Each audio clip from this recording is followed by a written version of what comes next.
Première étape vers le bac pour la filière S, il s'agit des ECE, une évaluation des capacités expérimentales en physique ou chimie d'une part et en sciences de la vie et de la Terre d'autre part. Mais alors, comment se déroule cet épée évalué et surtout comment s'y préparer?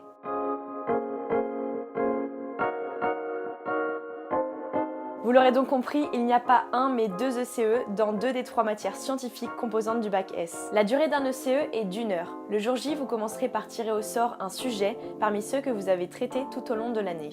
L'épreuve se déroule dans la majorité des cas en 3 parties. La compréhension du sujet, ensuite vous proposerez un protocole adapté à la question posée, enfin, vous analyserez vos résultats après avoir réalisé l'expérience. N'oubliez pas d'appeler l'examinateur à chaque étape, c'est indiqué dans votre sujet. N'hésitez pas non plus à le solliciter si vous avez la moindre question ou si vous ne vous souvenez plus de la démarche expérimentale. Si le professeur se contente de vous aiguiller sans vous donner la réponse, vous ne perdrez pas forcément de points, ou du moins beaucoup moins que ce que vous pensez, car il n'est pas là pour vous casser.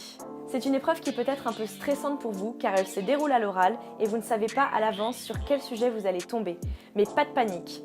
En étant attentif et investi pendant les TP durant toute l'année et en ne restant pas juste spectateur de votre binôme, mais aussi en les retravaillant quelques semaines avant l'épreuve, vous allez réactiver vos connaissances et l'épreuve se passera sans encombre. En ce qui concerne les modalités d'évaluation, elles ne sont pas si simples à comprendre. Les compétences à évaluer sont diverses et peu précises car elles dépendent du sujet. En revanche, elles se regroupent en catégories: s'approprier le sujet, l'analyser, valider les résultats et enfin les communiquer. Vous êtes évalué avec des lettres de A à D.